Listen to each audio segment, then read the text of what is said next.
ان کو پتہ تھا دشمن کون ہے، امریکہ ہے، ان کو پتہ تھا دشمن کون ہے، کچھ جہاں پر ہمارے پر حملہ آور ہے، ان کو پتہ تھا کہ سارے لوگ دشمن سے نفرت کرتے ہیں، یہ بھی پتہ تھا وہ کفر ہے، ایک واضح کفر تھا جو وہاں پر موجود تھا، اور اسی لیے انہوں نے وہاں لڑائی کی. اللہ تبارک تعالیٰ نے ان کو بے سر و سامنے کے عالم میں فتح دی.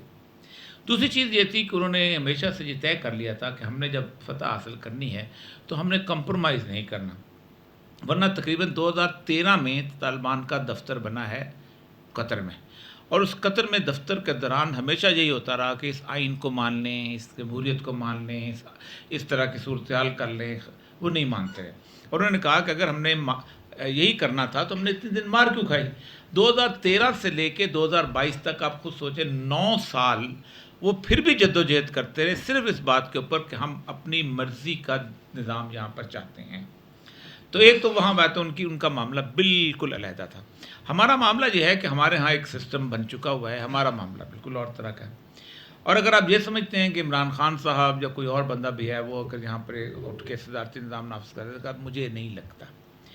میں اگر اس وقت اس مسئلے میں کھڑا ہوں تو صرف اس وجہ سے کھڑا ہوں کہ اس وقت مقابلہ ہے امریکہ کا ہمارے ساتھ. ہماری حالت جو ہے اس وقت بغداد کی ہے.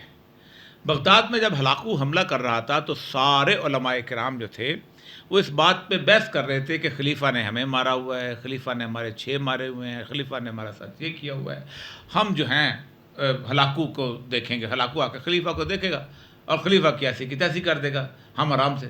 تو سب سے پہلے ہلاکو نے انہیں علماء کو پکڑا تھا، تو سب سے پہلے انہیں کی داڑھیوں کو رنگین کیا تھا، پھر اس کے بعد وہ ہلاکو جو تھا وہ بادشاہ کی طرف آیا تھا.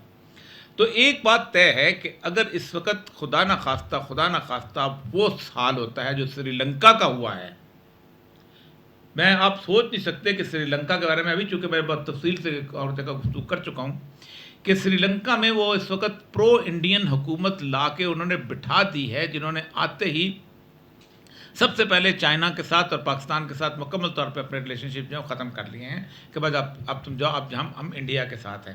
تو اگر ہمارے ہاں بھی ایک ایسی قسم کی اسٹیبلش ہو گئی، ہمارے ہاں تو معاملہ یہ ہے کہ ابھی تک چونکہ انہوں نے جس حکومت کو لے کے آئے ہیں وہ اتنی زور ہی نہیں پکڑی کہ وہ اپنے معاملات کو نافذ کر سکے، تو پھر اس کے بعد اگلے کئی سال تک ہم جدوجہد کر دیں گے. تو امریکہ کو ابھی سے بیک فٹ پہ کر دیا جائے. کیا اگر ہم اس وقت عمران خان کو ختم کر کے نواز شریف لائیں تو کیا اسلام آ جائے گا؟ نہیں آ جائے گا. کیا ہمارے ہاں کسی اور عالم کی حکمرانی آ جائے گی؟ نہیں آ جائے گی. بنیادی طور پہ ہونا چاہیے کہ امریکہ کو تو بھگاؤ یہاں پر اس دفعہ، پھر ہم دیکھ لیں گے کہ عمران خان کی جگہ کس نے آنا، پھر ہماری جدوجہد ہوگی، کامیاب ہوگی، اللہ تعالیٰ نے کامیاب کرنا ہو تو کر دیں گے. لیکن بنیادی طور پر ایک دفعہ اگر آپ قانونی بن گئے، ایک دفعہ اب جو ان کا اس کا نظریہ ہے کہ یہاں سے ایک دفعہ چین کو رخصت کیا جائے. میں ان میٹنگ میں موجود تھا گوادر کی، میں اس وقت گوادر میں ہوتا تھا جہاں رابن رافیل یوں انگلی اٹھا کے کہا کرتے تھے تم بھول جاؤ ہم تمہیں کبھی گوادر کی جو پورٹ ہے اس کو چلانے دیں گے، اور تم بھول جاؤ کہ ہم کبھی چائنا کو جاتے راستے سے کھڑے ہو کے میٹنگ میں ہمارے سامنے کہا کرتے تھے. یہ 2004 2001 2003 کی باتیں اس زمانے میں بلوچستان میں ہوتا تھا. ان کی بھی یہی مقصد ہے کہ ہم تو اگر آپ یہ چاہتے ہیں کہ یہ صورتحال ہے تو پھر تو ٹھیک ہے. پھر تو اب دیکھیں نواز شریف صاحب جو ہے، شہباز شریف صاحب جو ہیں وہ ہیں، ان کو مل گئے. انہوں نے کس طریقے سے، کبھی کسی نے سوچا تھا کہ اس طریقے سے دوبارہ ایک پوری کی پوری صورتحال واپس آ جائے گی؟ تو میرا اس وقت کوئی عمران خان سے دلچسپی نہیں، نہ میری کوئی دلچسپی شہباز شریف سے، نہ کوئی دشمنی ہے. ایک جمہوریت کو میں بنیادی طور پہ کفر سمجھتا ہوں، اور میں سمجھتا ہوں کہ یہ ایسا نظام ہے کہ جو اللہ کی حاکمیت کے مقابلے میں انسانوں کی حاکمیت لے کے آتا ہے، اور اس میں اندر آئین امپورٹنٹ ہے. باقی صدارتی نظام بھی تو بیسیکلی جمہوری نظام ہی ہے نا. لیکن ہمارا حال بغداد والا ہے اس وقت. اگر ہم نے اس وقت ہلاکو کے ساتھ نہ روکا، آپ مجھے یہ بتائیے اگر آپ عمران خان کے حق میں ساتھ نہیں کھڑے ہوں گے تو آپ شہباز شریف کے ساتھ کھڑے ہوں گے. لامالات اسی کے ساتھ کھڑے ہوں گے نا، اسی کو مستحکم کریں گے نا. اگر اس کو مستحکم کریں گے مجھے بتائیے کن نفلوں کا ثواب ملے گا آپ کو. اور میں عمران خان کے ساتھ بھی نہیں، عمران خان کے ساتھ کھڑے ہونے میں کم یہ موجود تو ہے کہ آپ امریکہ کے خلاف لڑ رہے ہیں، آپ عمران خان کے ساتھ نہیں. لیکن یہاں تو آپ امریکہ کے ساتھ کھڑے ہوں گے نا، بے شک شہباز شریف کے ساتھ نہ ہو. تو آپ خود طے کر لیجئے، آپ شہباز شریف کے ساتھ نہیں ہیں لیکن امریکہ کے ساتھ لڑ رہے ہیں، آپ عمران خان کے ساتھ نہیں ہیں لیکن امریکہ کے حق میں لڑ رہے ہیں، تو آپ کو طے کر لینا چاہیے. اس لیے یہ وجہ. جی سر، میرا کویشچن ہے کہ بلوچستان لبریشن آرمی کے متعلق کویشچن ہے. سر اس وقت تقریباً ہم جتنے بھی اسٹوڈنٹس کو دیکھیں، چاہے یونیورسٹی کے اسٹوڈنٹس ہو، چاہے کالجز کے ہوں یا اسکولس کے، جن کا تعلق بلوچستان سے ہے، تو ان کی اس قدر برین واشنگ کر دی گئی ہے کہ وہ کہتے ہیں کہ صرف ہمارے مسائل کا ایک ہی حل ہے کہ بلوچستان کو ایک علیحدہ ملک بنایا جائے، تو اس وقت اس کا کیا حل ہوگا؟ میں عرض کرتا ہوں، دیکھیں پہلی بات یہ ہے کہ میں نے بلوچستان یونیورسٹی میں 5 سال پڑھایا ہے، اور میں وہاں پر 1980 میں گیا تھا، 6 مارچ کو، اور میں وہاں 1984 10 اکتوبر تک وہاں رہا ہوں، تقریباً پونے 5 سال بنتے ہیں۔ یہ وہ زمانہ تھا کہ جب ذوالفقار علی بھٹو کی حکومت ختم ہوئی تھی اور ضیاء الحق نے سب کو عام معافی کا اعلان کیا تھا، وہ سارے لوگ وہاں پر آئے ہوئے تھے۔ یونیورسٹیز میں ہمیشہ ایسے ہی رہا ہے، ایک برین واشنگ رہی ہے، مستقل رہی ہے، ایک عام آدمی بالکل ان سے مختلف ہے۔ عام آدمی میں وہاں پر اسی بلوچستان کے اندر میں تقریباً 3 سب ڈویژنس کوئٹہ، پشین اور چمن میں اسسٹنٹ کمشنر رہا ہوں، اور 3 ضلعوں میں سبی، چاغی اور مستونگ میں ڈپٹی کمشنر رہا ہوں، اور میں فیلڈ میں کام کیا ہوا ہے۔ بالکل زمینی حقائق بالکل مختلف ہیں۔ یہ ایک گروپ ضرور ہے جس کی بنیاد پہ وہ آگے چڑھ کے نکلتے ہیں۔ آپ کے یہاں وہ ظاہر بات ہے، ان کے ایکسپلوٹیشن کی بات ہے، آپ کے ہاتھ میں چڑھ جاتے ہیں یہاں پر لوگوں کے، وہ آپ یہی کرتے ہیں۔ میں نے بلکہ یونیورسٹی میں کہا بھی تھا ایک لڑکے سے، میں نے کہا تم پنجاب میں کھڑے ہو کے بات کرتے ہو کہ بلوچستان کے حقوق کی، کیا کوئی پنجابی کوئٹہ میں جا کے بات کر سکتا ہے؟ کیا خوددار میں بات کر سکتا ہے؟ یہاں آپ جب بلوچی سبزی کی دکان لگاتے ہو، کیا وہاں پنجاب کے چنے کی، لاہور چنے کی دکان کھل سکتی ہے؟ نہیں کھل سکتی۔ تو نفرت ان کے لیڈر نے پیدا کی ہوئی ہے وہاں پر، اور اس کی خرابی میں ہم لوگوں کا بہت بڑا حصہ ہے۔ مشرف کو میں بنیادی طور پہ سمجھتا ہوں کسی ایجنڈے پہ تھا پاکستان کے، اس نے پاکستان کے ہر علاقے کے اندر ایک ایسے حالات پیدا کیے ہیں جس سے پاکستان کہیں نہ کہیں ٹوٹنے کی طرف نکل جائے۔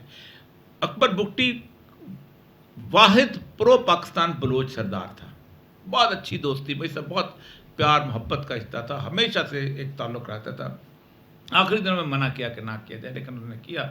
اس کے بعد ہوا یہ کہ اکبر بگٹی کو وہ غدار کہتے تھے بلوچ، عطا اللہ مینگل بھی کہتا تھا یہ غدار ہے، خیر بخش مری کے بھی کہتا تھا یہ غدار ہے، باقی لوگ بھی کہتے تھے یہ غدار ہے، گل خان نصیر والے بھی کہتے تھے غدار ہے۔ کیوں کہ جب 1973 میں اکبر اختر مینگل کے والد عطا اللہ مینگل کی حکومت توڑی گئی تھی، تو اکبر بگٹی نے گورنری قبول کی تھی، اور اس نے سارا آپریشن اپنی آنکھوں کے سامنے اپنی نگرانی میں آرمی آپریشن شروع کروایا تھا، لیکن اب وہ ہیرو بنا دیا گیا۔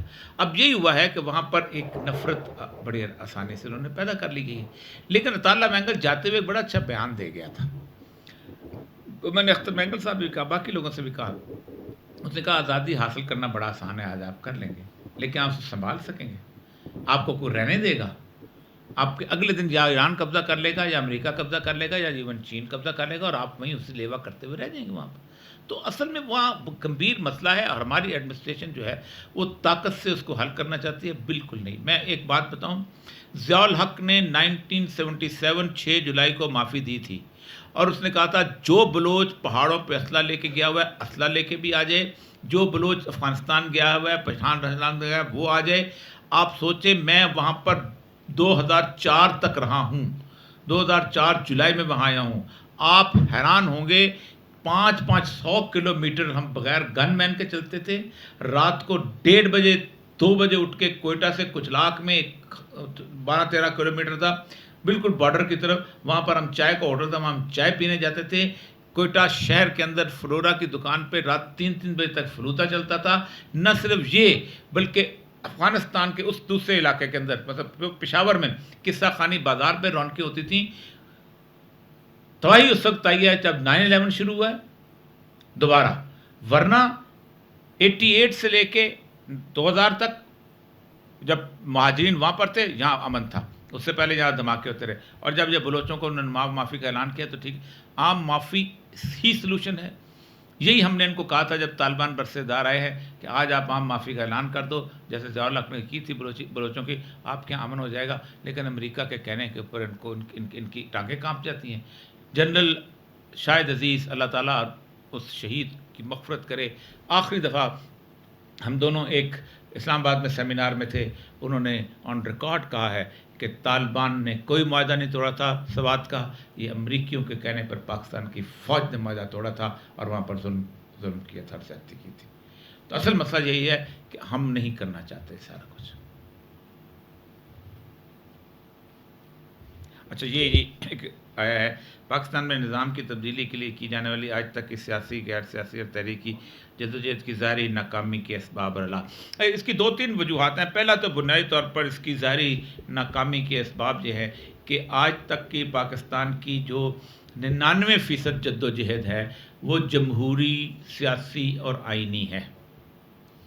مثلاً ایک آئین جو کہ پاکستان میں بنا دیا گیا ہے، جو کہ پاکستان نہیں دنیا کے 190-95 ملکوں کے آئین کی کاپی ہے، اس میں صرف 3-4 شقیں اسلامی ڈال دے، اس کو شراب کی بوتل پہ روح افزا کا ہم نے ٹیگ لگا دیا ہے اور اس کے علاوہ کچھ نہیں ہے.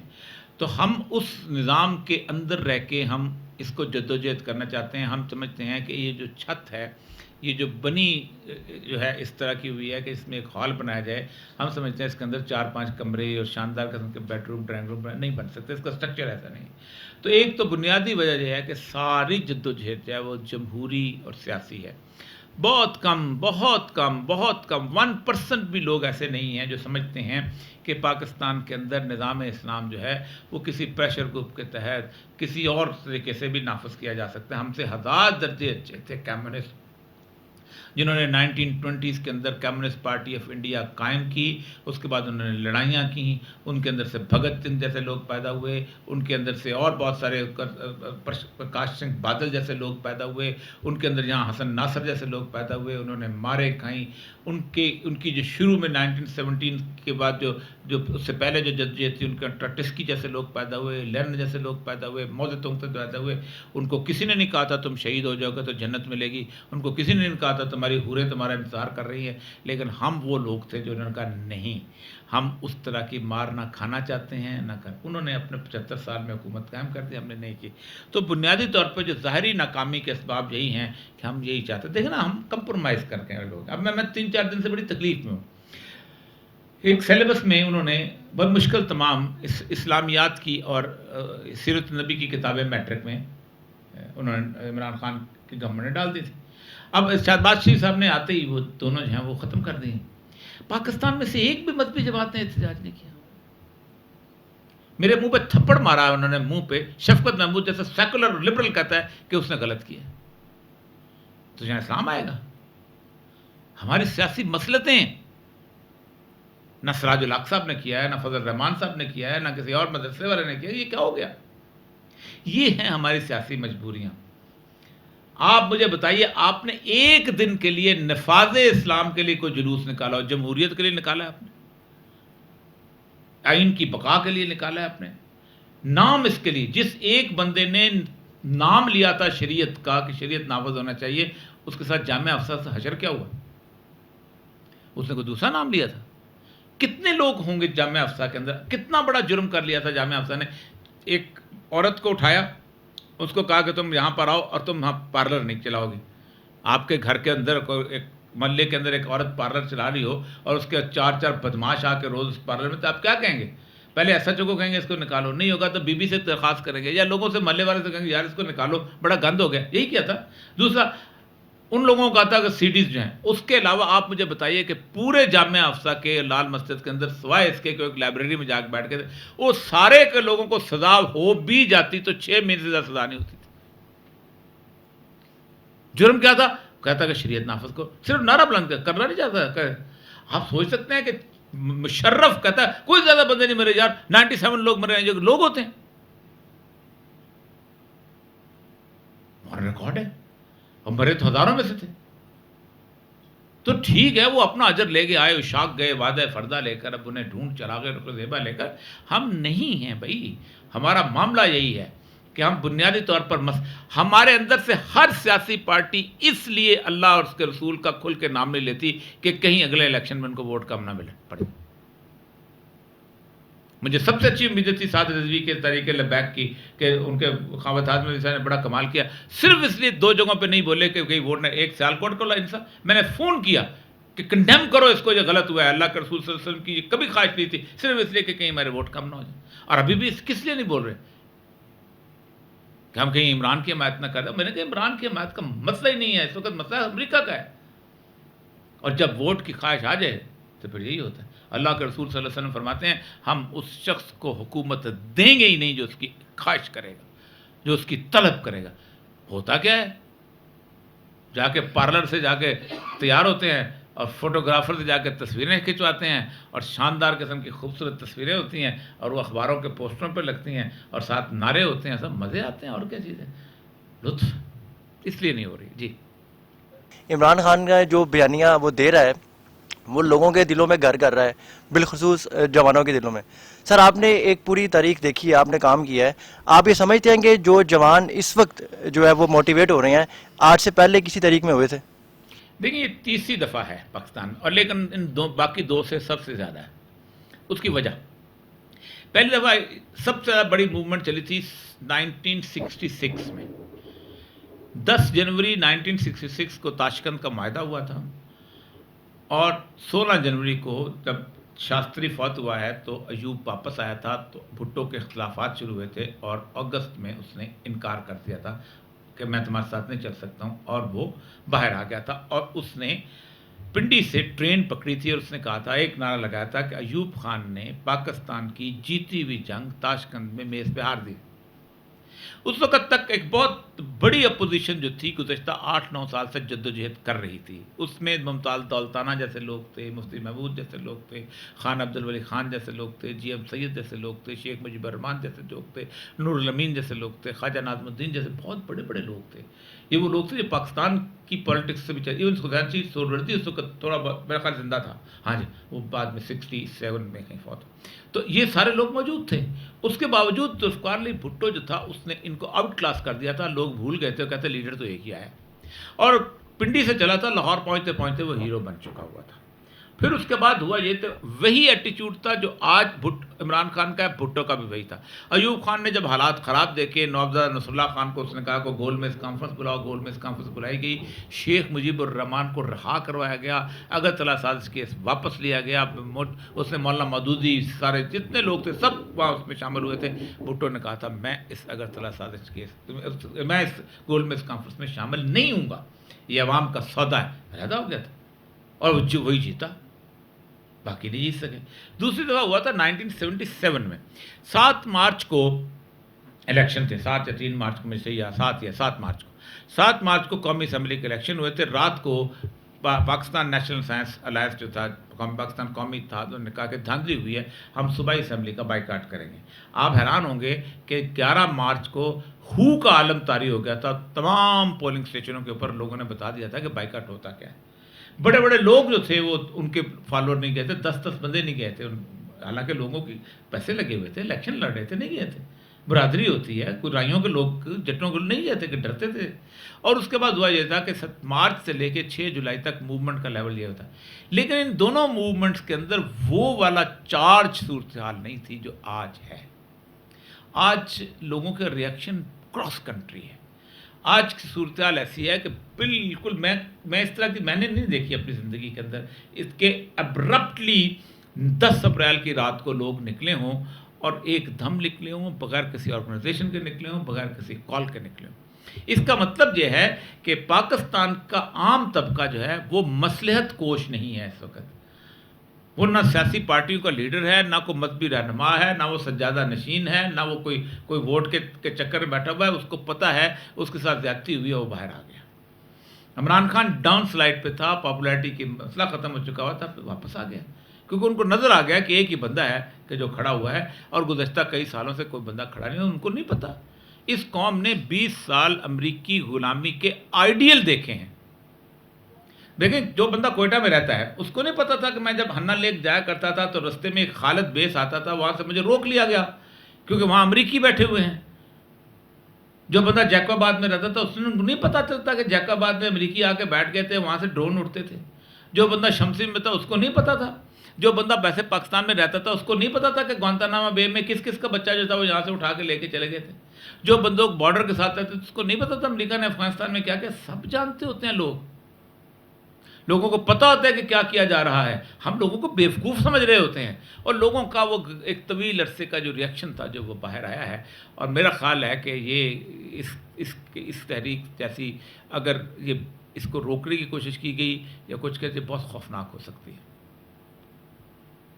السلام علیکم. میرا آپ سے کوشچن ہے کہ آپ نے جو بک کا حوالہ دیا اور آپ سے بہت لوگوں نے دیا کہ نو ایکسٹ فرام پاکستان، یہ بروس ریڈل کی ہے کہ ڈینیل مارکیس کی ہے؟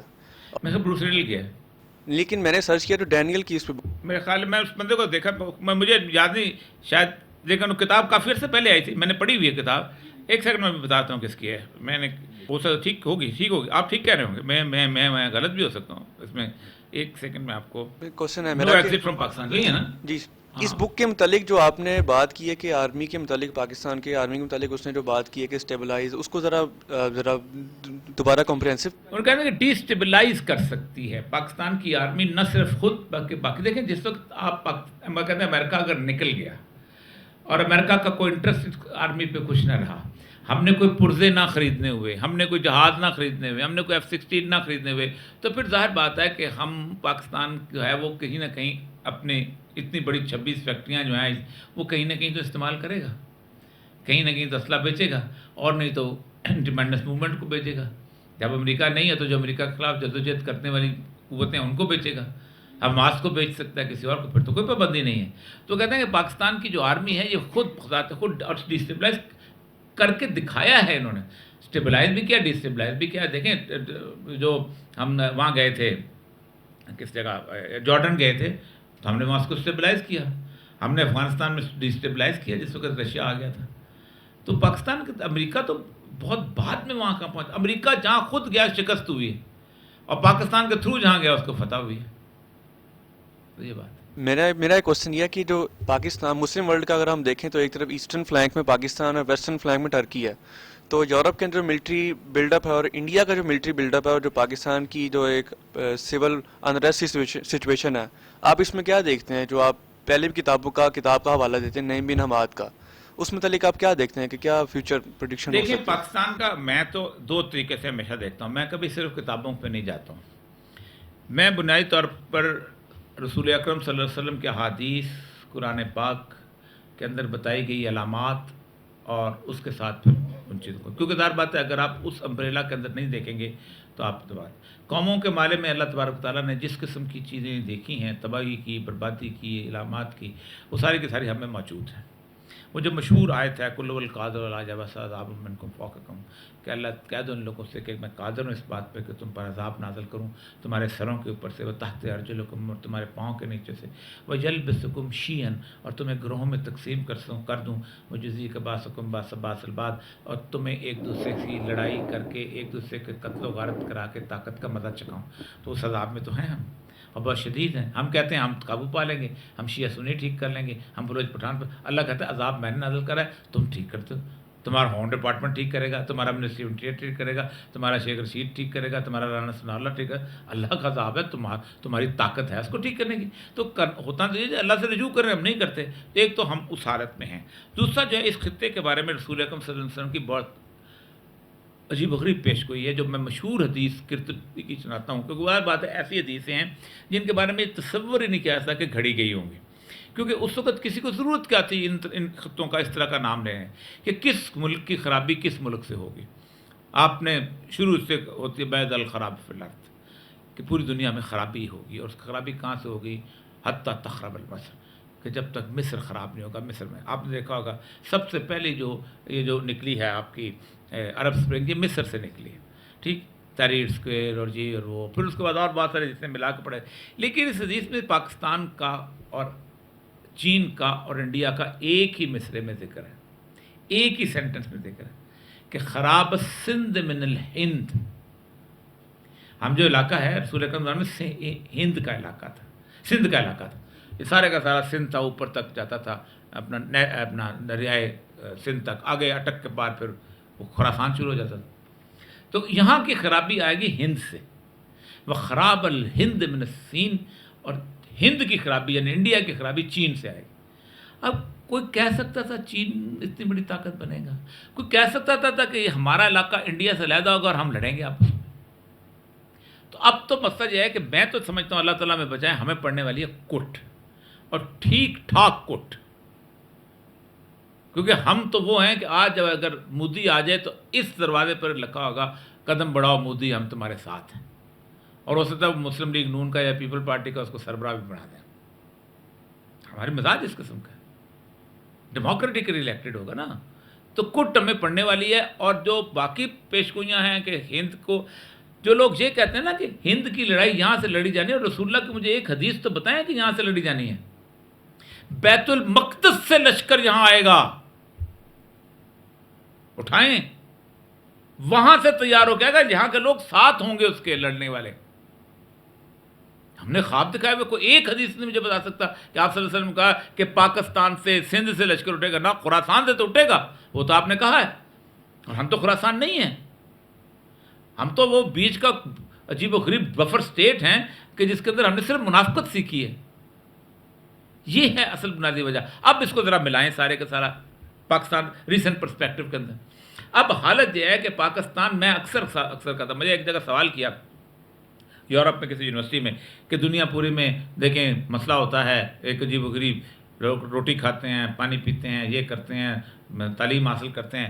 آپ تو غریب ملک ہیں, آپ نے بم بنا لیے, $60 ارب خرچ کر دیے. میں نے کہا میری بات سنو, ہر دکان کے اندر اسی چیز کا مال ہونا چاہیے نا. کپڑے کی دکان میں کپڑا ڈالتے ہیں, آٹے کی دکان میں آٹا ڈالتے ہیں, چینی کی دکان میں. میرے نزدیک یہ علاقہ رسول اللہ صلی اللہ علیہ وسلم کی گیرزن ہے, یہاں سے بیسک فائٹ ہونی ہے. تو گیرزن میں اسلحہ آئے گا اور کیا آئے گا. آپ مجھے بتائیں 12 ملک تھے جو اس وقت ایٹم بم کو پرسو کر رہے تھے. قدیر خان صاحب کہتے ہیں ہر بندے نے ان کو آفر کیا. لیبیا کر رہا تھا, نائجیریا جیسا آئل رچ کنٹری کر رہا تھا, عراق کر رہا تھا, خود سعودی عرب کر رہا تھا, ایران کر رہا تھا. سب پاکستان کو کیوں اللہ نے توفیق دی؟ کیونکہ مسئلہ سمجھ ہے کہ اس گیرزن کے اندر ایک پوری فورس تیار ہو رہی ہے, اور لوگوں کی بھی, باقی لوگوں کی. لیکن عام آدمی کی شامت آنی ہے, اور اللہ کا دستور بھی یہی ہے کہ عام آدمی کی شامت آتی ہے اس کی خاموشی کی وجہ سے. سیدنا شعیب علیہ السلام جو تھے, وہ جس جگہ جب گئے تھے تو اس سیدنا شعیب علیہ السلام کا اللہ فرماتا ہے صرف 9 لوگ تھے جو خرابی پیدا کرتے تھے. اللہ نے کہا شعیب باہر آ جاؤ, اور پوری کی پوری بستی الٹتی تھی. آپ سوچ سکتے ہیں. اللہ رسول صلی اللہ علیہ وسلم کی ایک حدیث سناتا ہوں کہ اللہ تعالیٰ کبھی بھی کسی بستی پر اس وقت تک ایک عذاب نازل نہیں کرتا, مسند احمد بن حنبل کی حدیث ہے, جب تک ان میں ایک عیب پیدا نہ ہو جائے کہ وہ حالات بدلنے کی اہلیت رکھتے ہوں, برائی کو روکنے کی اہلیت رکھتے ہوں تو نہیں رکھتی. پھر وہ اللہ کہتا ہے, پھر وہ اللہ ہر خاص و عام پہ عذاب نازل کرتا ہے. اتقوا فتنۃ لا تصیبوا الذین منکم خاصہ, ڈرو اس وبال سے, ڈرو اس عذاب سے جو صرف ان لوگوں پر آئے گا جنہوں نے یہ بربادی پیدا کی ہوگی, بلکہ ہر ایک پہ آئے گا. تو چپ رہنے پہ بھی اللہ کو بہت مسئلہ ہوتا ہے. جو مشہور بیکی کی حدیث ہے وہ کمال ہے کہ اللہ تعالیٰ نے حضرت جبریل علیہ السلام کو حکم دیا کہ جاؤ فلاں فلاں بستی پہ عذاب نازل کرو. جبریل چلے گئے تو وہاں ایک شخص بہت عبادت گزار, عابد و زاہد تھا. حدیث کے الفاظ ہے کہ اللہ کے پاس جبریل واپس گئے, فَطُرْفَتْ عَيْن, کہ اس نے آنکھ جھپکنے جتنا گناہ نہیں کیا. ہمارا جھپکنے ہے نا, عربی میں یوں کر کے ہوتا ہے, طرفت عین یعنی آنکھ یوں سے یوں کرنے کا. اس نے آنکھ گھمانے جتنا گناہ نہیں کیا. اب اس سے بڑا کوئی عابد و زاہد ہو سکتا ہے؟ اس سے بڑا کوئی چلہ ہو سکتا ہے کسی کا؟ اس سے بڑی کوئی عبادت گزاری ہو سکتی ہے؟ اللہ کے الفاظ سنیں. اللہ فرماتے ہیں یہ وہ بدبخت ہے کہ جو خود عابد و زاہد تھا لیکن میرے نام کی غیرت پر اس کے چہرے کا رنگ نہیں بدلتا تھا. اس کو پٹکو اور پوری بستی اس کے اوپر پٹک دو. یہ اس چیز کا عذاب ہمیں ملنے والا ہے. ہم نے وظیفے کیے ہیں, ہم نے اپنا چلے کیے ہیں, ہم نے عمرے کیے ہیں. کرو, کرنا چاہیے. یہ اس لیے ہوتے ہیں تاکہ آپ آئندہ لوگوں کے لیے تیاری پکڑو. یہ اس لیے نہیں ہوتے کہ آپ نے رات کو 5000 درود کی یا تسبیح کر لی اور صبح اٹھ کے آپ اس تاغوت کے ساتھ بیٹھے. آپ تو نوکری تاغوت کی کر رہے ہو. یا آپ عمرہ کر کے آ گئے اور آ کے پھر اس نے آپ نے سودی کاروبار شروع کر دیا, آپ نے کوئی اس کے لڑائی نہیں کی. تو اصل مسئلہ ہے کہ بنیادی طور پر اس پورے پرسپیکٹو میں دیکھیں تو ہمیں جو عذاب مل رہا ہے, ہم پہ جو عذاب آ رہا ہے, یہ بنیادی طور پر اس سارے سینیریو کا عذاب ہے کہ جو اس میں وہ جو مرضی کر لیں, امریکہ بھی سارا کچھ. آپ صلی اللہ علیہ وسلم نے فرمایا ایک زمانہ تم پر ایسا آئے گا کہ پوری دنیا کی قومیں بھیڑیوں کی طرح تم پہ ٹوٹیں گی. ایسے ہوگا جیسے دسترخوان ہوتا ہے بچھا ہوا, اس پہ بلائیں گی. تو صحابہ نے پوچھا یا رسول اللہ ہم تعداد میں بہت کم ہو جائیں؟ میں تمہاری تعداد تو گنتی میں بھی نہیں آئے گی, لیکن تمہاری حیثیت اس خس و خاشاک کی طرح ہوگی جیسے پانی کے اوپر بہنے والے تنکے ہوتے ہیں. تو لیکن تم میں ایک مرض آ جائے گا. فرمایا کون سا مرض؟ کہا وہن کا مرض. صحابہ نے پوچھا یا رسول اللہ وہن کیا ہوتا ہے؟ فرمایا زندگی سے پیار اور موت کا خوف. اور یہ صاحب سوال میرا آپ سے یہ ہے کہ جیسے اب آج کل کی یوتھ جو ہے وہ سوشل میڈیا پر بھی ٹرینڈ چلا رہی ہے کہ اسلامی جمہوری نظام لایا جائے، تو بیسیکلی یہ صدارتی نظام جو ہے اسلامی جمہوری نظام کے مطلب اسے دیا جا رہا ہے، تو یہ صدارتی نظام ہے تو بیسیکلی آف شوٹ ہے نا اسی جمہوری نظام کی، مطلب پارلیمانی نہیں تو پھر صدارتی، تو اسلامی نظام تو نہیں ہے یہ. تو آپ کیا دیکھتے ہیں کیا فارمیٹ سٹرکچر ہونا چاہیے اسلامی نظام کا؟ اور سیکنڈلی یہ کہ جو موجودہ آئین ہے کیا آپ سمجھتے ہیں کہ اس آئین کے تحت ہم اسلامی نظام رائج کر سکتے ہیں یا ہمیں کسی ایک نئے آئین کی ضرورت ہے؟ دیکھیں پہلی بات تو یہ ہے کہ دنیا میں کہیں بھی طاقت کے بغیر کوئی نظام نہیں نافذ ہوا، بے شک وہ جمہوریت کیوں نہ ہو. افغانستان میں اور عراق میں بھی جمہوریت نافذ کی ہے انہوں نے، علاقہ فتح کیا، 15-16 لاکھ بندے مارے، ایک آئین ڈرافٹ کیا، اپنی مرضی کی الیکشن کرائے، کہا بیوقوفو جاہلو ایسے زندگی گزارو ورنہ نہیں زندگی گزارنے دیں. اگر یحییٰ خان الیکشن نہ کراتا اور کہتا میں نے رہنا ہے تو کیا ہوتا؟ طاقت سے نافذ کرنا پڑتا ہے جمہوریت، قبضہ کرتے، فوج سے لڑتے. کوئی نظام بھی ایسا نہیں جس میں قوت نافذہ شامل نہ ہو کہیں پر بھی. یہ بالکل بکواس ہے کہ جمہوریت اچانک ایک پودے کی طرح اگتی ہے، اس سے پھل لگنے شروع ہوتے ہیں، پھول لگنے شروع ہو جاتے ہیں. لوگ آلیور کرومویل کی پوری موومنٹ پڑھ لیں کس قسم کی ہے، یا فرینچ ریولوشن پڑھ لیں جس کی کوک میں سے سیکولرزم اور لبرلزم نکلا ہے، کتنے کتنے لوگوں کو مارا اور کیسے کیسے لوگوں کو مارا ہے، اور کیسے بادشاہوں کے سروں سے فٹ بال کھیلا ہے، اور کیسے انہوں نے ایک آدمی کو دیکھتے تھے اس کا ہاتھ نرم ہوتا تھا اس کی گردن اڑا دیتے تھے، اس کا کالر میلا نہیں ہوتا تھا اس کی گردن اڑا. کیا کچھ نہیں ہوا. کمیونزم کا ریولوشن دیکھ لیں. یہاں پر آپ کو ایک دفعہ قوت نافذہ کے تحت نافذ کرنا پڑے گا. یہ پڑوس میں افغانستان ہے. انہوں نے سوچا، مجھے کسی نے کہا جی یہاں پر جب تک بڑی مزے کی بات کی، بہت بڑے عالم دین ہیں، ہم ایک سیمینار میں اکٹھے تھے تو تقریر کر کے نکلے کہ جب تک سارے لوگ اکٹھے نہ ہوں، بریلوی، دیوبندی، سنی، شیعہ، تو ہم دین کے نصاب کے. میں نے کہا جس وقت اسپن بلدک میں طالبان کھڑے ہوئے تھے تو اس وقت 7 بڑے مجاہدین کے گروپ تھے جو آپس میں لڑ رہے تھے. احمد شاہ مسعود کی توپیں تھیں وہاں پر کابل کے ایک طرف، اور دوسری طرف حکمت جار کی توپیں تھیں، اور پورا کابل کھنڈر بن چکا ہوا تھا.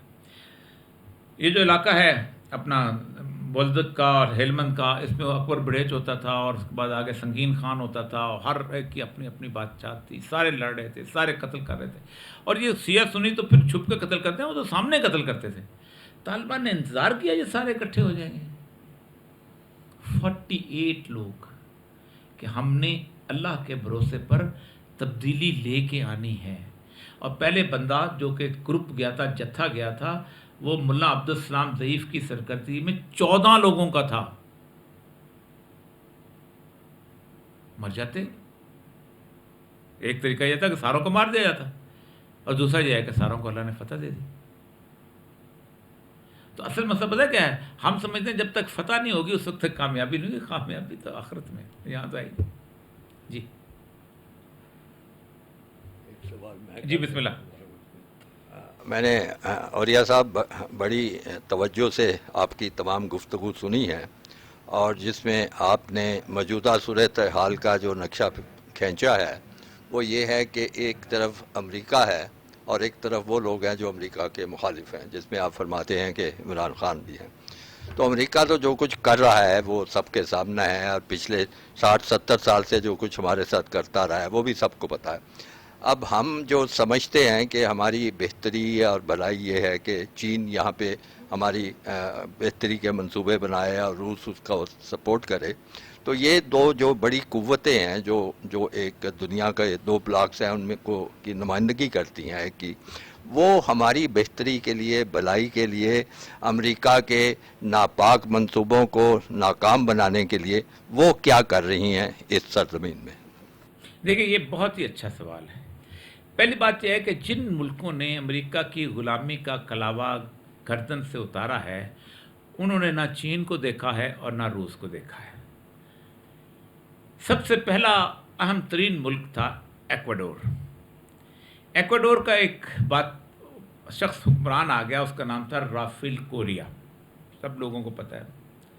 اس بندے نے کہا کہ ہمارے اوپر جو قرضہ چڑھایا گیا ہے, جو کنفیشنز آف دا اکنامک ہٹ مین والے جو اس نے بتایا ہے کہ کیسے ہم چڑھاتے ہیں ہٹ مین, اکنامک ہٹ مین, ایک قرضہ جو ہے یہ ناجائز ہے.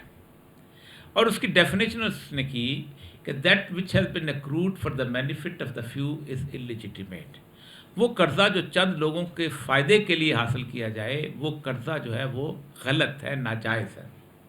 اس زمانے میں ایک شخص تھا ایرک ٹوساں, جو کہ برسلز میں اس نے بہت بڑی آرگنائزیشن بنائی ہوئی تھی, committee for the abolition of legitimate act. اس نے اس کو بلایا اور انہوں نے کوئی 50 لاکھ فائلوں کو اسٹڈی کی اور تقریباً 70,000 کانٹریکٹ کو اسٹڈی کر کے انہوں نے یہ کہا کہ یہ تمہارا جو ہے 99% تو نہیں لیکن 90.3% اتنا بنتا تھا, یہ قرضہ انلیجیٹیمیٹ ہے, ناجائز ہے, تم اس کا دینے سے انکار کر دو. وہ خود اٹھا, وزیر اعظم, فائنانس ڈپارٹمنٹ کی منسٹری کے اندر IMF کا دفتر ہوتا تھا, اس نے اپنے ہاتھ سے تالا لگایا اور اس کو کہا جاؤ دفع ہو جاؤ. ورلڈ بینک کو کہا ہم یہ قرضہ نہیں دیتے, اور انہوں نے بانڈ کے طور پہ قرضہ لیا ہوا تھا وال اسٹریٹ سے, آپ کو پتا ہوگا. جیسے ان سے اناؤنس کیا, اس نے کہا یہ وال اسٹریٹ میں جتنے بھی بانڈ ہیں واپس ہم لینے کو تیار ہیں. ان کی ریٹس گر گئے اور انہوں نے جو 100 روپے کا بانڈ تھا وہ 20 روپے پہ واپس خرید لیا. جب وہ واپس خریدا تو اس سے ان کا بجٹ جب امپروو ہوا تو اس کے ساتھ پوری دنیا وہاں پہنچی اور نیگوشیٹ کیا. جتنے بھی فائنینشیل لینڈرز تھے دنیا کے, جن میں پیرس کلب تھا, باقی تھا, انہوں نے کہا جی ہم بیٹھ جاتے ہیں. 88% لون پہ اگریز کیا کہ یہ جعلی ہے. نہ وہ اٹامک پاور تھا, نہ اس کی 7 لاکھ فوج تھی, نہ وہاں کوئی باجوہ تھا, کوئی نہیں تھا, سارے وہی تھے, اسی طرح کے لوگ. نہ اس نے کوئی انڈیا سے جنگ کی ہوئی تھی, نہ مرد مجاہد جاگ ذرائع وقت شہادت آیا وہ پڑھتے تھے. اس کے بعد دوسرا ملک اٹھا جس ملک کا نام تھا برازیل. اس نے بھی اس کو کہا اس نے کہا I'll cut down the Amazon forest and pay you the money. یہ میں امیزون کا جنگل کاٹ دوں گا اور تمہیں پیسہ دے دوں گا. اس نے کہا these are lungs of the world, یہ تو دنیا کے پھیپھڑے ہیں. اچھا, تو پھر ان پھیپھڑوں سے جو تم آکسیجن لیتے ہو نا, اس کا تم کرایہ پے کرو مجھے. لیڈرشپ یہ ہوتی ہے. کسی ایک برازیل کی اکانومی شیڈوئنگ یونائٹڈ اسٹیٹس, پڑھو تو صحیح جا گا اکنامک صورتحال اس وقت. امریکہ کو اپنا ڈالر پرائس یہاں پہ یوں رکھنا پڑتا ہے کہ کہیں برازیل کی چیزیں نہ آ جائیں.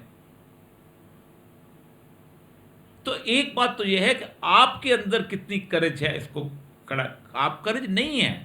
2.80 کروڑ گاڑیاں ہیں اس ملک کے اندر, جن میں سے 50% باہر سے آتی ہیں. ان گاڑیوں میں 5 ٹائر لگتے ہیں. کتنے ہو گئے؟ 14-15 کروڑ بنے. یہ 14-15 کروڑ ٹائر باہر سے آتے ہیں. ایک مثال میں صرف آپ کو دے رہا ہوں. ہم تو تعیش پسند لوگ ہیں, ہم امریکہ کو انکار کر سکتے ہیں؟ ہمیں تو ایک دن گاڑی کا AC ہمارا نہ چلے تو ہم تو کہتے ہیں یار زندگی عذاب ہو گئی. ان ملکوں نے, جن ملکوں نے اٹھائیں ذرا, یہ 630 دفعہ فیڈرل کاسترو کے اوپر اٹیکس ہوئے ہیں CIA کے, 630 دفعہ. یہاں تک اس کے سگار کے اندر انہوں نے بم لگا کے رکھا, سارا کچھ کیا. مر گیا کاسترو, کھڑا رہا. اس کو تو چلو روس نے سپورٹ کر لیا. میں جن ملکوں کا نام لے رہا ہوں انہوں نے ان کو کوئی سپورٹ نہیں کیا تھا روس کا. ہمارے میں یہ کہا گیا ہے کہ آپ اپنی زندگی گزاریں جاپان کی طرح یا ساؤتھ کوریا کی طرح. لیکن ان کو پتہ نہیں نا کہ ہمارے پاس ایک ایٹم بم میں ایک فوج ہے. جاپان اور کوریا کے پاس یہ چیز نہیں تھی. ہم اس طرح کی چیزیں نہیں گزار سکتے. ہمارے ہاں جھونکے ہیں. آپ دیکھیں کہ سری لنکا کا حال کیوں ہوا. سری لنکا کی پوری جمہوریت کی جو لعنت ہے اس پوری کی پوری نظر. سری لنکا میں کبھی فوج نہیں آئی. سری لنکا میں ایک پورچگیز آئے تھے سب سے پہلے. پورچگیز نے وہاں آ کے قبضہ کیا. ایک فیملی تھی, ان کو پسند آ گئی. وہ فیملیز نے اپنا نام جو تھا وہ دیاس رکھنا شروع کر دیا, جو پورچگیز نام تھا. اپنا سنہالی نام بھی چھوڑ دیا. انہوں نے برسدار کیا. اتنے میں 1956 کے آس پاس 48 میں ایک پارٹی بنائی بندرا نائکے اور ان لوگوں کے نے, اور انہوں نے اس کے اندر الیکشن لڑنا شروع کیا. 56 میں وہ بندرا نائکے کا جو میاں والد تھا وہ آیا, مسز بندرا نائکے, جو آپ نے نام سنا ہوگا مشہور. وہ برسےدار آیا. 3 دفعہ انہوں نے اس سے عیاشی کی. پورا خاندان جو ہے آتا رہا. ابھی جو ہے 2005 سے پکسا خاندان آیا اسی پارٹی کے اندر. اور اس پکسا خاندان میں جب آپ خود سوچیں کہ چھوٹا بھائی صدر، بڑا بھائی وزیر اعظم، فنانس منسٹر ان کا بھائی، اسپیکر اسمبلی، 4 بھائی، 4 ہی تھے، ہمارے یہاں بھی 4 ہی تھے، ایک بیچارہ فوت ہو گیا، 4 ہی تھے نا جی، ہماری فیملی کے بھی 4 ہی تھے نا بھائی، ایک فوت ہو گیا نا عباس کا، 3 میں سے ایک فوت، 3 میں، ہاں ہمارے یہاں تھے، اچھا یہ سیٹیں پوری نہیں ہوتی ہیں تو 4 تھے، اس کے بعد 44 مختلف عہدے ان کے پاس تھے، 70% بجٹ ان کے پاس تھا. حالت یہ تھی کہ انہوں نے وہی کام کیا جو ہم نے کیا، کہ قرضہ لیا اور وہ جناب بڑے بڑے پروجیکٹ شروع کیے، یہ موٹر وے بنا، یہ ہبن توتا کی جو ہے وہ بنا، کیا نام ہے، پورٹ بنا، اس کے بعد سرندیپ کے مختلف قسم کے ٹورسٹ اسپاٹ بنا، واپس کیا کچھ کیا. اور ہونا یہ چاہیے تھا کہ لوگوں پہ ٹیکس لگا کے واپس کرتے، وہ ٹیکس نہیں لگا، انہوں نے کہا ٹیکس لگائیں گے تو ہمارے اپنے بندے آ جائیں گے. اب حالت یہ ہوئی کہ اس کے اوپر انہوں نے پھر قرضہ لیا اور عام بینکوں سے لیا. جس وقت یہ آخری وقت آیا تو 51 ارب روپیہ قرضہ ہو چکا ہوا تھا، اور 10 ارب روپیہ جو تھا ان کا کرپشن کا وہ باہر لے جا چکے ہوئے. اب ہوتا یہ کہتے ہیں جی انہوں نے دیکھیں آئی ایم ایف کو گئے تھے تو وہاں مسئلہ ہو گیا، آئی ایم ایف نے انکار کر دیا تو ڈوب گیا. ڈوبا اس لیے کہ انہوں نے اپنی کرپشن کا پیسہ واپس نہیں لیا تھا. اگر وہ ایکواڈور کی طرح کرپشن کا پیسہ واپس لے لیتے تو آج وہاں پر سٹیبل ہوتے. یہ نہیں ہو سکتا کہ آئی ایم ایف تمہاری عیاشیوں کے لیے تمہیں پیسے دے. انہوں نے جب کہا، اب اس وقت انڈیا کی وہاں پر مکمل ہیجمنی آ چکی ہے. چین نے بھی یہی کہا، اس نے کہا یہ نہیں ہو سکتا، $500 بلین لے لو، تم سٹیبلائز کر لو. یہ نہیں ہو سکتا کہ ہم تمہارے اللے تللوں کے لیے اپنا ہارڈ اینڈ منی جو ہے آپ کو دے دیں. کوئی ملک، چین ہو یا امریکہ ہو یا کوئی ہو، وہ اپنا پیسہ آپ کی تعیش پسندی کے لیے دے، وہ خود ضرور کھائے گا.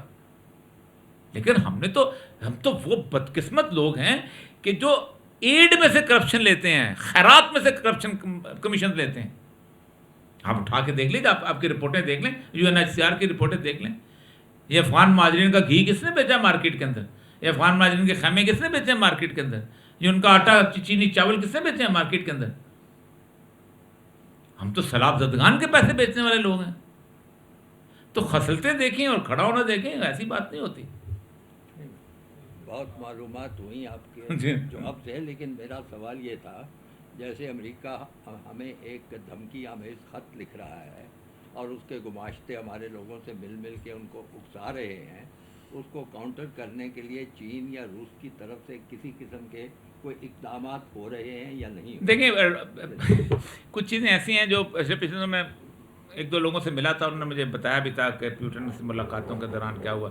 مسئلہ سر یہ ہے کہ وہ کسی بھی کوئی بندہ بھی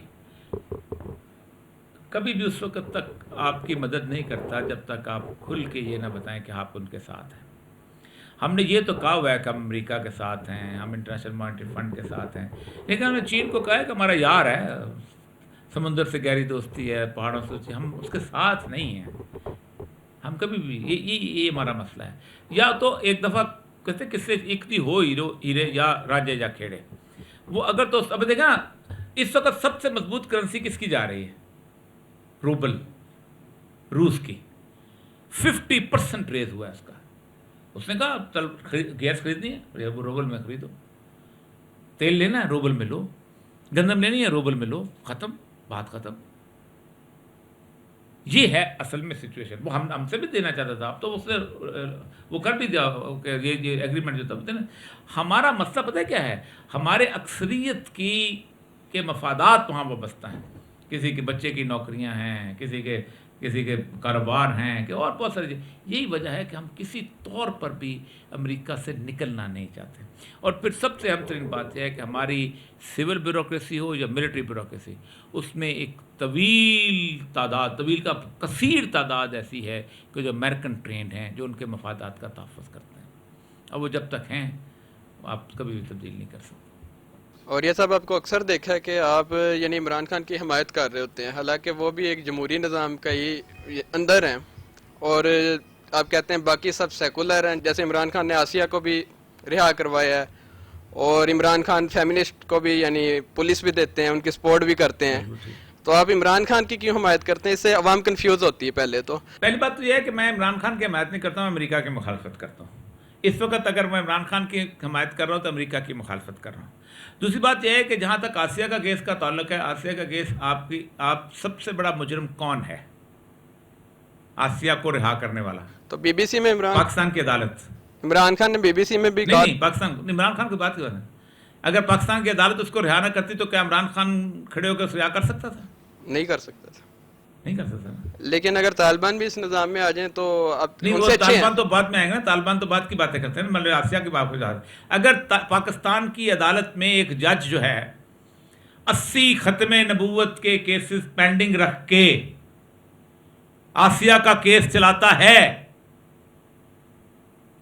وہ لوگ جو ہیں وہ پینڈنگ پڑے ہوئے ہیں، 80 کیس نکال کے ممتاز قادری کا کیس چلاتا ہے. آپ مجھے بتائیے آسیہ بڑی مجرم تھی یا ممتاز قادری کا پھانسی دینے والا زیادہ مجرم تھا؟ کس کو پریفر کروں یہاں پر؟ دونوں بڑے مجرم تھے نا. تو پھر کس نے دی سزائے؟ ممتاز قادری کو پھانسی کی سزا کس نے دی؟ عدالت نے. تو عدالت کو پیچھے سے کس نے کہا تھا؟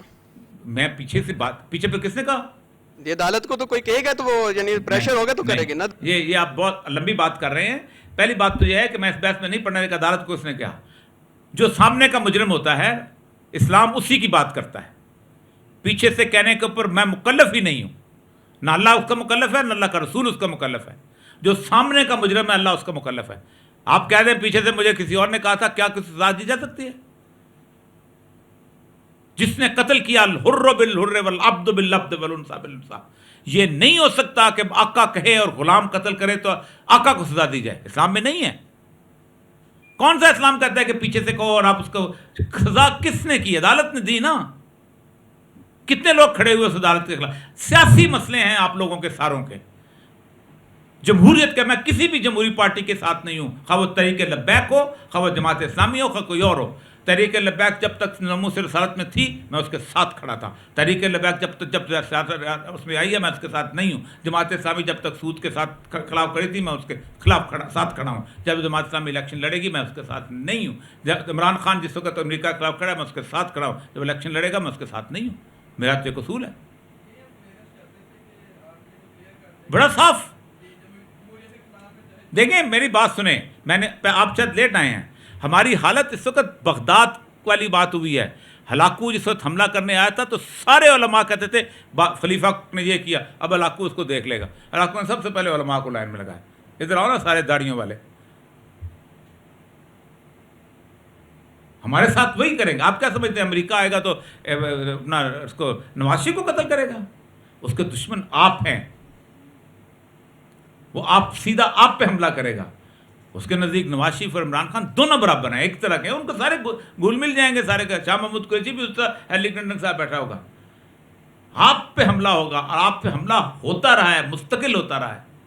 اس لیے خدا کے لیے یہی تو میں کہتا ہوں کہ آپ ایک نظام میں خادم حسین رضوی صاحب علامہ اللہ بخش زندہ تھے. میں نے کہا آپ الیکشن میں مت جاؤ، آپ کمپرومائز کرو گے. آپ میں اور میں کوئی فرق نہیں آئے گا. فضل الرحمان کی پارٹی میں اور کسی اور پارٹی میں کوئی فرق نہیں ہے. فضل الرحمان کے بیٹے کو حکومت لینی چاہیے تھی منسٹری کس کی؟ ایجوکیشن کی، تاکہ تعلیم ہے. اس نے کس کی لی ہے جی؟ اس میں کیا ہے؟ کمیشن ہے. مواصلات میں اور ہے کیا؟ لوگ نہیں کہیں گے. جس پارٹی کے اندر جمہوری صورتحال ہو جائے ایسے ہی ہوتا ہے. ہم صرف ایشو کے ساتھ سیاست کرتے ہیں. ہم ایشو کے ساتھ کریں. کل عمران خان امریکہ کے ساتھ ہوگا، ہم عمران خان کے خلاف ہیں. جب تک وہ امریکہ کے ساتھ تھا ہم اس کے خلاف. کس جگہ ہم نے جس وقت اس کا آسیہ کا کیس، جس وقت اس کا ہوا ہے فرانس والا کیس ہے، میں نے اس کو کہا، آپ میرے پروگرام اس کے اوپر گواہ ہیں، میں نے اس کو کہا کہ تم نے اس وقت وہ بات کی ہے کہ جو شاید کفر بھی نہ کر سکے، کہ آپ نے رزق کا جو ہے وابستگی کی ہے فرانس کے ساتھ کیا تھا نا. لیکن یہ نہیں ہو سکتا کہ میں پارٹی کا توق گلے میں ڈال کے یہ کہوں کہ نہیں اب چونکہ عمران. اب میں سمپل سی میں آپ سوال آپ کر دیتا ہوں. ایک طرف امریکہ کے دوست ہیں وہ برسر اقتدار ہیں، ایک طرف امریکہ کے دشمن مقابلے میں جیسا بھی ہے کھڑا ہوا ہے. آپ مجھے بتائیں کس کا ساتھ دوں جی؟ وہ جب ہو جائے گا تو اس کے خلاف کھڑے ہو جائیں گے. ہیں جی؟ نہیں پتہ مجھے نہیں، مجھے اللہ نے کوئی غیب کا علم نہیں دیا. جس دن ہوگا مکلف، پھر میں بتاتا ہوں دین اس وقت کا مکلف ہے. دین میں کسی کو غیب کا علم اللہ نے دیا، نہ یہ کہا ہے کہ یہ کل کو ہو جائے گا۔ اگر یہ بات ہوتی تو بدر میں رسول اللہ صلی اللہ علیہ وسلم 1000 کے ساتھ 300 منافقین کو لے کے نہ چلتے۔ رسول اللہ کو نہیں پتا تھا کہ وہ چھوڑ جائیں گے، پتہ تھا ان کو، ہمیں اندازہ اللہ نے بتایا ہوا تھا۔ 300 ساتھ لے کے چلے ہیں، راستے میں پلٹے ہیں عبداللہ بن ابی اس کے ساتھی۔ اور وہ کیا تھے؟ جب بدر میں صحابہ جو تھے وہ مار کھا رہے تھے، وہ مسجد میں 5 وقت نمازیں پڑھ رہے تھے، مستقل باجماعت نمازیں پڑھی ہیں انہوں نے۔ تو یہ مجھے مت بتائیں کہ کل کیا ہوگا، آج کا مکلف اللہ مجھے آج شام کو میں مر جاؤں تو میں صرف اس بنیاد کے اوپر اللہ کو کہوں گا کہ مجھے پتا تھا کہ وہ ہوگا۔ اور یہ مقبول چاند صاحب، آج کل جس طرح کے حالات ہو رہے ہیں، ہم سب کو کافی لوگ اس کا موازنہ کر رہے ہیں 1977 کے ساتھ۔ ہم لوگ تو اس وقت پیدا بھی نہیں ہوئے تھے، لیکن آپ ظاہرہ جانتے ہوں گے وہ ساری موومنٹ کہ پی این ای کی تحریک چلی اور بھٹو صاحب کو اس کے بعد پھانسی بھی لگا دی گئی۔ اب اس وقت جس طرح کے حالات تھے کہ گرفتاریاں ہوئیں اور پھر لاہور میں مارشل لا لگانا پڑا تھا، غالباً بریگیڈیئر نیازی تھے جنہوں نے منع کر دیا تھا کہ میں گولی نہیں چلاؤں گا۔ آج ہم جس طرح دیکھ رہے ہیں کہ سیال کوٹ میں عثمان ڈار صاحب کو بھی گرفتار کر لیا گیا ہے۔ تو اس وقت تو جس طرح کے اب آج میں دیکھ رہا ہوں کہ لوگوں کا ریئیکشن زیادہ اس لیے نہیں ہے کہ عمران خان کو نکال دیا گیا ہے، لوگوں کا ریئیکشن اس لیے ہے کہ انہیں چوروں کو مسلط کر دیا گیا ہم پر جن سے ہم نے جان چھڑائی تھی۔ اگر اس وقت بھی مارشل لا نہ لگتا اور پی این اے کی وہی تحریک کو لا کے حکومت میں بھی بٹھا دیتے تو میرا خیال ہے کہ عوام ان کو بھی نہ مانتی۔ اس وقت تو فوج بھی یہی چاہتی تھی کہ مارشل لا لگ جائے، لیکن آج کہتے ہیں جی فوج نہیں چاہتی کہ مارشل لا لگے، لیکن ظاہرہ سب کو پتہ ہے کہ اس ریجیم چینج میں اسٹیبلشمنٹ بھی ساتھ تھی، ان کے بغیر تو یہ کام ہو نہیں سکتا تھا۔ تو آپ کس طرح دیکھ رہے ہیں اس حالات کو موازنہ کر کے؟ دیکھیں سری لنکا میں اور پاکستان میں ایک فرق اس وقت ہو گیا اور بہت غلط ہوا ہے۔ سری لنکا میں فوج کے اوپر لوگوں کا اعتبار تھا، فوج آگے فوج پر لوگوں کا اعتبار تھا، فوج آ گئی، اس نے حالات سنبھال لیے، کرفیو لگا دیا، یہ کر دیا۔ پاکستان میں 77 کے بعد ایک اور واقعہ ہوا تھا اور وہ تھا 2007 کا 27 دسمبر کا بے نظیر کا واقعہ۔ اس بے نظیر کے واقعے کے بعد کم از کم 3 دن ایسے گزرے ہیں کہ 1947 کے ظلم یاد آ گئے تھے۔ ٹرینوں کو آگ لگی تھی، اسٹیشن جلائے گئے تھے، بچیاں ریپ ہوئی تھیں، سب کچھ ہوا تھا۔ آصف زرداری نے پاکستان کھپے کا نعرہ لگایا تھا اور معاملہ تھپ گیا تھا، آپ کو پتہ ہے۔ اگر اس وقت مشرف یہ کہتا حالات خراب ہو گئے ہیں، ہم الیکشن ملتوی کرتے ہیں، تو پاکستان میں آگ لگ جاتی۔ الیکشن ہوئے، معاملہ ٹھنڈا ہوا، زرداری صدر بن گیا اور ٹھنڈا ہو گیا۔ اس کے بعد اب یہ صورتحال فوج کے بس میں کیوں نہیں ہے؟ اس لیے کہ فوج نے اپنے لیے پاکستان کے اندر طرح طرح کے دشمن پیدا کر لیے ہوئے ہیں جو کہ نہیں کرنے چاہیے تھے۔ 2007 میں بے نظیر کے واقعے سے پہلے جامعہ افسا ہو چکا تھا، آپ کو پتہ ہے، اور جامعہ افسا کے بعد پہلی دفعہ پاکستان میں خودکش بمبار آیا تھا۔ اس سے پہلے کوئی خودکش حملہ نہیں ہوا تھا، بے نظیر سے پہلے بھی نہیں ہوا تھا، لال مسجد کے واقعے میں۔ اس وقت تک کوئی بندہ 70,000 لوگ شہید ہو چکے ہیں۔ اکبر بگٹی کا واقعہ نیا ہوا تھا، بلوچستان میں حالات بری تھی۔ اس وقت پورا بلوچستان جو ہے وہ آپ کنٹرول نہیں کر پائیں گے۔ وزیرستان کا ایشو نہیں بنا تھا، باجوڑ کا ایشو نہیں بنا تھا، قبائلی علاقوں کا ایشو نہیں بنا تھا، سوات کی گڑبڑ نہیں ہوئی تھی، آپ کر چکے ہیں، اے پی این ایس نہیں ہوا تھا، بہت کچھ ہو چکا۔ اب اگر خدا نہ خواستہ اس طرح کی موومنٹ چلتی ہے خلاف فرزن براج عمران کو مار دیا جاتا ہے، ورس کم ورس سینیریو، تو جو حالات بنے ہیں تو آپ کیا سمجھتے ہیں جو بلوچستان میں خاموش بیٹھے ہوئے ہیں وہ وقت نہیں دیکھ رہے، وہ آ جائیں گے مقابلے میں اٹھ کے۔ جو ٹی ٹی پی جو اس میں انڈیا بھی انفلوئنس کر گیا تھا وہ آ جائے گی اٹھ کے، جو باقی لوگ ہیں جو اور سیکولر لبرل ہیں وہ آ جائیں گے سارے کے سارے۔ تو پاکستان کی فوج اس وقت وہ آبجیکٹیوٹی نہیں رکھتی، اس لیے نہیں آ رہے۔ میں آپ کو ایک بات بتاؤں، یہ جو سپاہی کھڑا ہوتا ہے نا فوج کا یہاں پر، اس سپاہی کے پیچھے لوگ کیوں نہیں چھیڑتے کہ اس کے پیچھے ریاست کی طاقت ہے، اور ریاست کی طاقت کا میں آپ کو چھوٹا سا اندازہ بتا دیتا ہوں۔ میں اس ایڈمنسٹریشن میں رہا ہوں، میں نے عمران خان سے بھی کہا تھا اور میں نے نواز شریف سے بھی کہا تھا اور میں نے یوسف رضا گیلانی سے بھی میٹنگ میں کہا تھا کہ تمہیں لوگوں کو کوئی نہیں بتائے گا آئی جی کہ ہم کتنے کمزور ہیں، میں بتا دیتا ہوں آپ کو۔ پاکستان میں ٹوٹل جو اس وقت نافذ کرنے والے قانون نافذ کرنے والے اداروں کی تعداد ہے لوگوں کی، وہ ہے 4,50,000 کے قریب ٹوٹل میں رینجرز، پولیس، پیراملٹری، جتنے بھی ملٹری سارا ملا کے، فوج نہیں، اس میں سے جو ڈپلائبل ہیں جن کو ہم لگا سکتے ہیں جلوس کے اوپر وہ ہیں 1,50,000۔ نہ آپ تھانے سے بندے باہر نکال سکتے ہو، نہ آپ جیل خانے سے بندے باہر نکال سکتے ہو، نہ آپ سیکٹریٹ سے بندہ باہر نکال سکتے ہو، نہ کسی جگہ سے نہیں نکال سکتے، نہ آپ کسی جج کی ڈیوٹی سے، ورنہ جلوس نکلے گا جا کے سیکٹریٹ کو آگ لگا دے گا، جلوس نکلے گا کسی وزیر کے گھر کو آگ لگا دے گا۔ تو یہ لوگ اگر پورے ملک کے اندر 200 جگہ پہ ہنگامے کھڑے ہوں تو 15-20 لوگ آتے ہیں زیادہ سے زیادہ، اور یہ 15-20 لوگ جو پولیس والے ہیں یہ بٹیروں کی طرح ہوتے ہیں جلوس کے آگے۔ یہ آپ کی ٹوٹل سچویشن ہے، اس کے اندر عقل و ہوش سب سے امپورٹنٹ چیز ہے جو ہم گزشتہ اتنے عرصے سے سمجھا رہے ہیں۔ یہ ہے بنیادی ایشو کہ اگر اس وقت خدا نہ خواہ آج جو ہوا ہے مجھے بہت تکلیف ہوئی ہے، مجھے بہت اس میں تھا، اللہ کا شکر ہے کہ انہوں نے بدل لیا، ورنہ اگر آج بلٹ اپ ہو جاتا تو آپ خود سوچیں کہ کیا ہوتا۔ میں نے تحریک لبیک کی اور عمران خان کی آخری نیگوسیشن کرائی تھی اور میں نے منع کیا تھا کہ نہ چلو آگے تو مسئلہ ہو جائے گا۔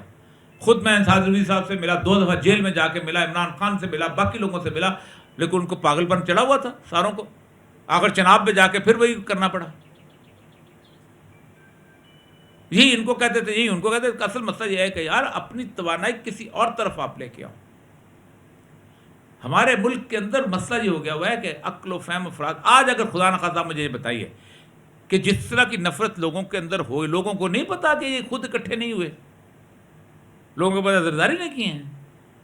عام میں مطلب ریڈی والے کو پوچھو نا جا کے، وہ کہتا ہے کہ فوجیاں نے اکٹھے کیے تھے، ایمان سے وہ نہیں کہتے زرداری نے اکٹھے کیے۔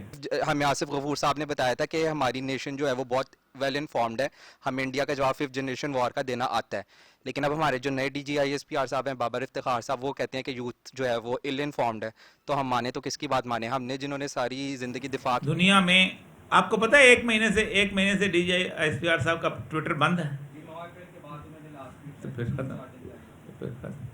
اور آپ کو پتہ ہے کہ لاکھوں کے اندر، ملینز کے اندر وہ سارے امپریشنز جاتے ہیں اور سارا کچھ ہے۔ اس کو لوگ کیا کہتے ہیں؟ کہ روٹین کی بات ہے، ریئلائزیشن کرا کے رہی۔ ہمارا دیکھیں دنیا میں کوئی فوج ترانوں کی بنیاد پہ لوگوں کے دلوں میں زندہ نہیں رہا کرتی، ISPR کی بنیاد پہ زندہ نہیں کرتی۔ فوج لوگوں کے دلوں میں محبت سے زندہ رہا کرتی ہے اور آبجیکٹو ہونے کی بنیاد پہ زندہ رہا کرتی ہے۔ مسئلہ پتہ کیا ہے؟ ایک امریکہ سے ہم اتنے سے تھے نا، خالد صاحب کو بھی یاد ہوگا کہ امریکہ کے خلاف ہر جگہ نعرہ لگتا تھا، کوئی جلوس ایسا نہیں تھا جس میں امریکہ کے خلاف نعرہ لگا، انکل سام جو امریکہ کا یار ہے، غدار ہے، امریکی پٹھو فلانا، یہ وہ رگوں میں نفرت بھری ہوئی ہے ہماری 70 سال سے۔ آپ کہتے ہو ہم محبت کریں ان کے ساتھ، کیسے کریں؟ پھر وہ بڑا عجیب و غریب آرگومنٹ دیا، ایک بندے نے مجھے کہا دیکھو جی آج اگر امریکہ اپنے ویزا کھول دے تو دیکھیں لائنیں لگیں۔ میں نے کہا کتنے لوگ ہوں گے؟ 15 لاکھ، 15,000، 20 لاکھ ہوں گے۔ اب 22 کروڑ لوگوں کے اوپر لاکھ لوگوں کو کہتے ہیں کہ پورا ملک جو امریکہ کے پیچھے جانا جا رہا ہے۔ یار کوئی عقل مانو، خدا کو کی بات لگی بات کرو۔ تھینک یو ویری مچ جی، بہت بہت شکریہ، انشاءاللہ اگلے ہفتے ملاقات۔